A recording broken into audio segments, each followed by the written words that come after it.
Hello, നിങ്ങൾക്ക് എല്ലാവർക്കും Shiny Xavier YouTube പേജിലേക്ക് ഒത്തിരി സ്നേഹത്തോടെ വീണ്ടും സ്വാഗതം. ഇന്ന് നിങ്ങൾക്ക് എല്ലാവർക്കും അറിയാവുന്ന ഒരു റെസിപ്പി തന്നെയാണ് ഫിഷ് ഫ്രൈ. പക്ഷേ ചില ഹോട്ടലിൽ നിന്നൊക്കെ നമ്മൾ ചോറിൻ്റെ കൂടെ ഒരു ഫിഷ് ഫ്രൈ പറയുമ്പോൾ ഒരു പ്രത്യേക ഒരു സ്വാദ് ഉണ്ടാവാറില്ലേ? ആ രീതിയിലുള്ള ഒരു അരപ്പിൻ്റെ കൂട്ടാണ് ഞാനിന്ന് നിങ്ങളുമായിട്ട് ഷെയർ ചെയ്യുന്നത്. ഇതിപ്പോൾ എടുത്തിരിക്കുന്നത് ഒരു 5-6 കൊച്ചുള്ളി, 3 വലിയ വെളുത്തുള്ളിയുടെ കഷ്ണം, 1.5 ഇഞ്ചിൻ്റെ ഒരു കഷ്ണം ഇഞ്ചി. നമുക്ക് പൊടികൾ ചേർക്കാനുണ്ട്.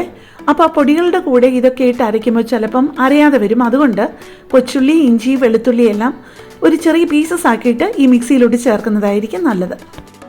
ഇനി ഇപ്പോൾ ചേർക്കുന്നത് 3 level table spoon Kashmiri chilli പൗഡറാണ്. സാധാരണ മുളക് പൊടിയല്ല, കാശ്മീരി ചില്ലി പൗഡറാണ്. അതാവുമ്പോൾ നിറം ഉണ്ടാവും, പക്ഷേ അത്രയ്ക്കും എരിവുണ്ടാവില്ല. ഇനി ഇപ്പോൾ ചേർക്കുന്നത് ഒരു 1/4 ടീസ്പൂൺ മഞ്ഞൾപ്പൊടിയും 1 ടീസ്പൂൺ നിറച്ച് മുഴുവൻ കുരുമുളകുമാണ്. ഇനി മുഴുവനായിട്ടുള്ള കുരുമുളക് നിങ്ങളുടെ കയ്യിൽ ഇല്ലെന്നുണ്ടെന്നുണ്ടെങ്കിൽ ഒരു 3/4 ടീസ്പൂൺ കുരുമുളക് പൊടി ചേർത്താലും മതി. ഇനി ഇപ്പം ഞാൻ നിങ്ങൾക്ക് കറക്റ്റായിട്ടുള്ള അളവ് പറയാനായിട്ട് ഓരോ ടേബിൾ സ്പൂണായിട്ട് വെള്ളം അളന്നാണ് ഒഴിച്ചത്. അപ്പോൾ ഞാൻ ഒഴിച്ചത് 5 ടേബിൾ സ്പൂൺ വെള്ളമാണ്, അതായത് 1/4 കപ്പും 1 ടേബിൾ സ്പൂണും കൂടെ. ഇനി നമുക്കതിലേക്ക് വേണ്ടത് ഒരു നാരങ്ങയുടെ മുഴുവനായിട്ടുള്ള നീരാണ്. കുരു വീഴാതിരിക്കാൻ ശ്രദ്ധിക്കണേ. നാരങ്ങ നീരും കൂടി ചേർത്ത് കഴിഞ്ഞിട്ട് കുരുമുളകൊക്കെ നന്നായിട്ട് അരയുന്നത് വരെ ഒന്ന് അരച്ചെടുക്കണം. അത് കഴിഞ്ഞിട്ട് വേണം നമുക്ക് കറിവേപ്പില ചേർക്കാനായിട്ട്. ഒരു 2 തണ്ട് കറിവേപ്പില അതിൻ്റെ കൂടെ ചേർത്ത് ഒന്ന് ചെറുതായിട്ടൊന്ന് അടിച്ചെടുത്താൽ മതി. ആ കറിവേപ്പില ഒരുപാട് അങ്ങ് അരിഞ്ഞു പോകുകയൊന്നും വേണ്ട. ഇപ്പോൾ ദേ എല്ലാം അരച്ച് റെഡിയായിട്ട് വന്നിട്ടുണ്ട്. ഇനിയിപ്പോൾ നമുക്ക് മീനിൻ്റെ അരപ്പ് പുരട്ടാനായിട്ട് ഒരു ചട്ടിയിലോട്ട് ആ അരപ്പെല്ലാം മാറ്റി, നമ്മൾ അരപ്പിനാവശ്യമായിട്ടുള്ള ഉപ്പ് ചേർത്തില്ലായിരുന്നല്ലോ, അതുകൊണ്ട് ആവശ്യത്തിനുള്ള ഉപ്പും ചേർത്ത് നന്നായിട്ട് ഒന്ന് മിക്സ് ചെയ്ത് നമുക്ക് മീനിലെല്ലാം അരച്ച് വരട്ടാം. ഇനി ഞാൻ മേടിച്ചത് അയിലയാണ്. ഒരു 5 അയില മേടിച്ചിട്ടുണ്ട്. അപ്പോൾ അതിൽ 2 എണ്ണം മാത്രമേ ഞാൻ ഇന്ന് ഫ്രൈ ചെയ്യുന്നുള്ളൂ. ബാക്കി 3 എണ്ണം ഞാൻ അരപ്പ് പുരട്ടി ഫ്രീസറിൽ വെക്കുകയാണ്. നിങ്ങൾക്ക് ഈ അരപ്പിൻ്റെ കൂട്ടത്തിൽ വേണമെന്നുണ്ടെന്നുണ്ടെങ്കിൽ കുറച്ച് അരിപ്പൊടി കൂടി ഇടാം കേട്ടോ. സാധാരണ ഹോട്ടലിലൊക്കെ അത് ചേർക്കാറുണ്ട്, പക്ഷെ ഞാനിപ്പോൾ ചേർക്കുന്നില്ല. ഇടിയപ്പത്തിൻ്റെ പൊടിയല്ല, പുട്ടിൻ്റെ അരിപ്പൊടിയില്ലേ, അതുകൊണ്ട് ചേർത്ത് കഴിഞ്ഞാൽ നിങ്ങൾക്ക് അരപ്പ് ഇഷ്ടമാണെന്നുണ്ടെന്നുണ്ടെങ്കിൽ കുറച്ച് അരപ്പ് കൂടെ കിട്ടും. പക്ഷേ ഒരുപാട് അങ്ങ് അരിപ്പൊടി ചേർക്കണ്ട കേട്ടോ. മാക്സിമം പോയാൽ ഈ ഒരു അളവിന് 1 ടേബിൾ സ്പൂൺ അരിപ്പൊടി ചേർത്താൽ മതി. നമ്മുടെ മീനെല്ലാം വെട്ടി കഴുകി നന്നായിട്ട് വരഞ്ഞു വെച്ചിട്ടുണ്ട്. 2 സൈഡിലും ചിലരൊക്കെ ഒരു 2-3 പ്രാവശ്യമേ ഇങ്ങനെ വരയത്തുള്ളൂ. എനിക്ക് പക്ഷേ കുറേ പ്രാവശ്യം ഇങ്ങനെ വരഞ്ഞു കൊടുത്തിട്ട് അരപ്പ് പുരട്ടുന്നതാണ് ഇഷ്ടം. പ്രത്യേകിച്ചും ആ കുടലൊക്കെ ഇരിക്കുന്ന ഭാഗം നിങ്ങൾ നന്നായിട്ട് കഴുകാൻ ഓർക്കണം. എന്നിട്ട് ഓരോ വരഞ്ഞെടുത്തും അതിൻ്റെ ഇടയിലൊക്കെ അരപ്പ് കയറുന്ന രീതിയിലും, പിന്നെ ആ ഒരു പരിഞ്ഞിയിലൊക്കെ ഇരുന്ന ആ ഒരു ഭാഗമുണ്ടല്ലോ, കുടലൊക്കെ ഇരുന്ന ഒരു ഭാഗത്ത് അതിനകത്തുമൊക്കെ നന്നായിട്ട് അരപ്പ് പുരട്ടണം. ഇത് ഞാൻ തുടക്കക്കാർക്ക് വേണ്ടിയാണ് പറയുന്നത്. എനിക്കറിയാം, എല്ലാവർക്കും ഇതറിയാമെന്നറിയാം. പക്ഷെ എന്നാലും ഒരുപാട് കൊച്ചു കുട്ടികളാണ് ഇപ്പോൾ കൂടുതലും യൂട്യൂബിൽ നോക്കി ഈ ജോലികളൊക്കെ ചെയ്യുന്നത്.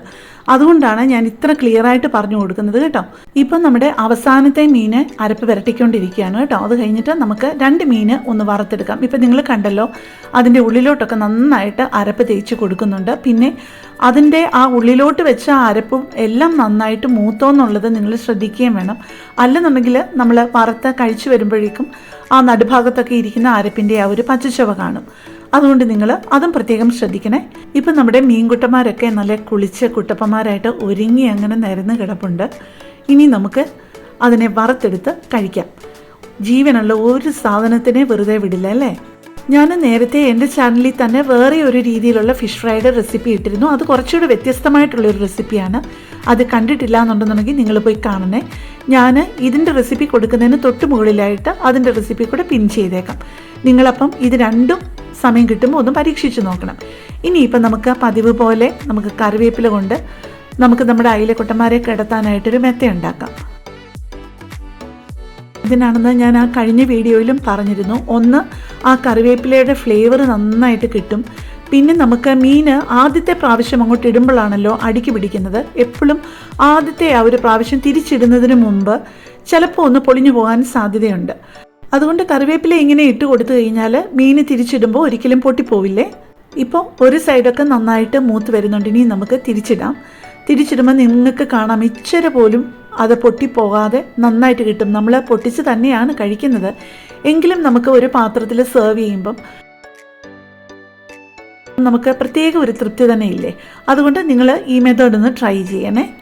മീനിൻ്റെ ഒരു സൈഡ് നന്നായിട്ട് മൂത്ത് വന്നിട്ടുണ്ട്. ഇനി അപ്പുറത്തെ സൈഡിലോട്ട് തിരിച്ചിട്ട് ആ സൈഡ് നന്നായിട്ട് മൂപ്പിക്കുക. ഓരോരുത്തർക്കും ഓരോ മൂപ്പായിരിക്കും. എന്നാലും ഇപ്പം ഈ ഒരു പരുവത്തിനാണ് ഇവിടെ സാധാരണ എടുക്കാറുള്ളത്. നത്തോലി, മത്തി ഒക്കെ ആണെന്നുണ്ടെന്നുണ്ടെങ്കിൽ നന്നായിട്ട് മൂപ്പിക്കും കേട്ടോ. ഇതുപോലെയല്ല, നല്ലതായിട്ട് കുറേ കൂടെ മുരുമുരാന്നാക്കും. ഇപ്പം നമ്മുടെ മീനിൻ്റെ ഷേപ്പുള്ള പാത്രത്തിൽ തന്നെ നമ്മുടെ മീൻ വറുത്തതിനെ എടുത്ത് റെഡിയാക്കി വെച്ചിട്ടുണ്ട്. നമ്മൾ ആ മീൻ വറുക്കുന്നതിന് മുമ്പിട്ട് ആ കറിവേപ്പിലയൊക്കെ അധികം കരിഞ്ഞു പോകാത്തതെല്ലാം ഇതിൻ്റെ മുകളിൽ തന്നെ ഇട്ടിട്ടുണ്ട്. പിന്നെ കുറച്ച് ഉള്ളിയും കൂടെ ഒക്കെ ഡെക്കറേറ്റ് ചെയ്ത് വേണമെന്നുണ്ടെങ്കിൽ നമുക്ക് കുറച്ച് നാരങ്ങാനീരും കൂടെ ഒന്നുകൂടെ പിഴിഞ്ഞൊഴിച്ച് നമുക്ക് കഴിക്കാം. എൻ്റെ ഈ ചാനലൊക്കെ ആദ്യമായിട്ട് കാണുന്ന ആരെങ്കിലുമൊക്കെ ഉണ്ടാവും. അപ്പോൾ നിങ്ങൾ എൻ്റെ ചാനലിൽ പോയി നിങ്ങൾക്ക് എൻ്റെ ചാനലൊക്കെ ഇഷ്ടപ്പെടുന്നു, നല്ല റെസിപ്പീസ് ആണെന്ന് തോന്നുന്നുണ്ടെങ്കിൽ നിങ്ങളൊന്ന് സബ്സ്ക്രൈബ് ചെയ്ത് സപ്പോർട്ട് ചെയ്യണേ. എനിക്കറിയാം നിങ്ങളാരും മനഃപൂർവ്വം ചെയ്യാതിരിക്കുന്നതല്ലാന്ന് എനിക്കറിയാം, മറന്നു പോകുന്നതായിരിക്കും. ചിലപ്പോൾ ലൈക്ക് ചെയ്യാനോ ഇഷ്ടമാണെന്നുണ്ടെന്നുണ്ടെങ്കിൽ ഒന്ന് ലൈക്ക് ചെയ്ത് സപ്പോർട്ട് ചെയ്യുക. അല്ല, ഇഷ്ടപ്പെട്ടില്ല, എന്തെങ്കിലും അഭിപ്രായ വ്യത്യാസം ഉണ്ടെന്നുണ്ടെങ്കിൽ അതും നിങ്ങൾ എന്താണെന്ന് ക്ലിയറായിട്ട് പറയുക. നിങ്ങൾക്ക് ഇഷ്ടപ്പെട്ടെങ്കിൽ കമൻറ്റ് ചെയ്ത് കഴിഞ്ഞ് കഴിഞ്ഞാൽ നമുക്കും അത് കുറേ കൂടി ഒരു പ്രചോദനമാണ് കൂടുതൽ നന്നായിട്ട് വീഡിയോകൾ ചെയ്യാൻ. ഞാൻ പറഞ്ഞതിലോ എഴുതിയ റെസിപ്പിയിലോ എന്തെങ്കിലും സംശയം ഉണ്ടെന്നുണ്ടെങ്കിൽ ചോദിച്ചാലും ഞാൻ എന്നെക്കൊണ്ട് എനിക്കറിയാവുന്ന രീതിയിൽ ഞാൻ നിങ്ങൾക്കത് ക്ലിയർ ആക്കി തരാം. അപ്പം നമുക്ക് നാളെ വേറെ ഒരു വീഡിയോയുമായിട്ട് കാണാം. താങ്ക്